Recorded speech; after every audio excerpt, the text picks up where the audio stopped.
देखो बच्चों, आज हमारे पास पास्ट एडजस्टमेंट का टॉपिक है। पास्ट एडजस्टमेंट के टॉपिक का है, ये हमारी टीएस ग्रेवाल बुक से क्वेश्चन नंबर 57। इसका सॉल्यूशन हम करने जा रहे हैं। क्या कहता है हमसे? रिया, मोना, निशा तीन पार्टनर हैं बेटा। 3-2-1 में प्रॉफिट शेयर करा करते थे और पिछले 3 साल का प्रॉफिट दिया हुआ है उन्हें। उनका हमें पिछले 3 साल का जो प्रॉफिट दिया हुआ है वो है आपके सामने 140, 84,000, 1,06,000। कह रहा है these profits were however distributed equally, the error is not to be corrected. हमसे ये कह रहा है जी कि समझाना चाहें हम आपको क्वेश्चन, तो बेटा ये क्वेश्चन हमसे कहना चाहता है पिछले 3 साल का प्रॉफिट बांटना तो रेशियो 3-1 में था, लेकिन गलती से हमने बांट दिया 1,06,000, इक्वली बांट दिया। तो कह रहा है इसकी रेक्टिफाइड एंट्री पास करो। तो सबसे पहले अगर हम रेक्टिफाइड एंट्री की बात करें तो उससे पहले बेटा हमें चाहिएगा अपना एक वर्किंग नोट। अब वर्किंग नोट हमारा क्या बनेगा? वर्किंग नोट बनाने का तरीका बहुत है ज़्यादा सिंपल। देखो जी, एक हमने बनाया कॉलम अपना सबसे पहला पर्टिकुलर का, फिर हमारे जितने पार्टनर हैं उतने कॉलम और एक कॉलम फर्म का। ठीक है, तो हमारे पास पार्टनर हैं बेटा 3। तो 3 पार्टनर के 3 कॉलम बनेंगे। 3 पार्टनर के 3 कॉलम अगर हम बनाते हैं तो कुछ इस तरीके से आप आगे देखते चलिएगा। तो एक फर्म, ये हो गया जी रिया का कॉलम, ये हो गया बेटा मोना का कॉलम, और ये हो गया हमारा निशा का कॉलम, और ये हो गया हमारा फर्म। इसमें एक साइड डेबिट, एक क्रेडिट। ध्यान रखिएगा बच्चों, इस क्वेश्चन के अंदर वर्किंग नोट के ही मार्क्स हैं, जर्नल एंट्री तो बहुत सिंपल है। तो ये हमारा पर्टिकुलर्स का कॉलम। अब अगर हम अपने इन तीनों प्रॉफिटों को जोड़ लें, ठीक है जी, तो ये अमाउंट बनेगी, देखिए 84 और 6 बनेंगे 1,90,000।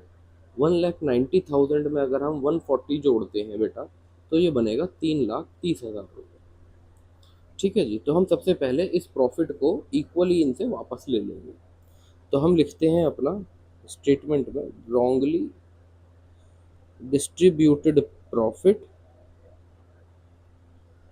Taken back. वापस लिया जी हमने ये प्रॉफिट। ठीक है, इक्वली बांटा था तो इक्वली ही वापस ले लेंगे बच्चों। इक्वली अगर हम ऐड करते हैं सम को, देखिए हमारे पास है 1,40,000, हमारे पास है 84,000, और हमारे पास है 1,06,000। इन वैल्यूज़ को अगर हम जोड़ें तो हमारे पास 3,30,000 का प्रॉफिट आता है। ये 3,30,000 का जो प्रॉफिट है, अगर हम 1:1:1 में हमने बांटा होगा तो सबको बेटा 1,10,000, 1,10,000 और 1,10,000 मिला होगा, और ये फर्म के पास पहुंचा होगा 3,30,000। ये जो पार्टनर्स के अकाउंट हैं, ये पार्टनर के अकाउंट पार्टनर कैपिटल है। तो कैपिटल अकाउंट का हमें मालूम है बेटा कि पार्टनर कैपिटल अकाउंट हमारा क्रेडिट कब कब होता है? जब जब पार्टनर को पैसा मिलता है। डेबिट कब कब होता है? जब पार्टनर से हम पैसा लेते हैं।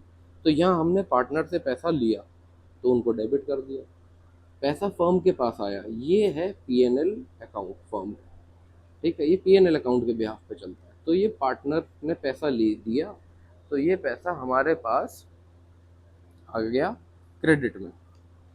ठीक है जी, अब इसको हमें बांटना है इक्वली, तो फर्म को करेंगे डेबिट और इनका रेशियो निकाल लेते हैं जी। ए को कितना मिलेगा, बाकी दोनों पार्टनरों को कितना मिलेगा। तो सबसे पहला पार्टनर जो रिया है, रेशियो एक बार गो थ्रू करते हैं। 3-1 का रेशियो है। तो रिया का शेयर बना बेटा 3,30,000 मल्टीप्लाई 3/6, 1/2 से काटा, तो ये बना आपका 1,65,000। मोना का बना 3,30,000 मल्टीप्लाई 2/6 यानी कि 1/3।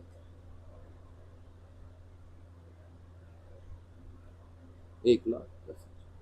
और लास्ट पार्टनर है हमारी निशा। तो निशा का बना बेटा 3,30,000 मल्टीप्लाई 1/6, वैल्यू आई 55,000। ये कुछ वैल्यूज हमारे पास आ गई। तो हम यही पार्टनर्स को दे देंगे, लिखेंगे statement profit distributed in ratio 3:1। तो इसको दे दिया हमने 1,65,000, इसको दे दिया 1,10,000, इसको दे दिया 55। अब बेटा सबसे पहला काम फर्म को क्लोज करना। फर्म का बैलेंस देखो, डेबिट और क्रेडिट तीनों दोनों साइड हमारी 3,30,000 3,30,000 आ गई। जो बैलेंस पार्टनर के डेबिट में है उसे भी रिकॉर्ड कर लो नीचे, ऐसे ही क्रेडिट वाले बैलेंस को रिकॉर्ड कर लो तीनों पार्टनर के।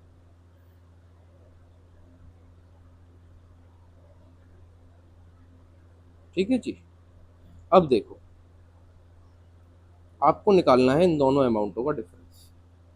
अगर मैं 1,65 में से 1,10 माइनस करता हूँ तो 55,000 रुपये बचते हैं। 55,000 रुपये हम उसी साइड लिखेंगे जो साइड बड़ी है, यानी कि क्रेडिट साइड। ऐसे ही दूसरे पार्टनर का नेट इफेक्ट हमने डिफरेंस निकाला तो जीरो आया, दोनों अमाउंट सेम है डेबिट और क्रेडिट की। सेम ऐसे ही निशा का निकाला तो 1,10,000 में से 55,000 माइनस करे, 55,000 बचे। और निशा की डेबिट वाली साइड बड़ी है तो हमने उसको यहाँ पे लिख दिया डेबिट वाली साइड। यहाँ से हमें पता चल गया एक पार्टनर की अमाउंट क्रेडिट में आई है, दूसरे पार्टनर की डेबिट में आई है। जिसकी अमाउंट जहाँ आई है बेटा उसके कैपिटल अकाउंट को आप वहीं पर क्लोज कर दो। देखो, लिखो निशाज capital account debit to Riaz capital account. Amount आ जाएगी 55,000 55। ये कुछ इस तरीके से हमारा पास्ट एडजस्टमेंट का एक आंसर। ठीक है, थैंक यू।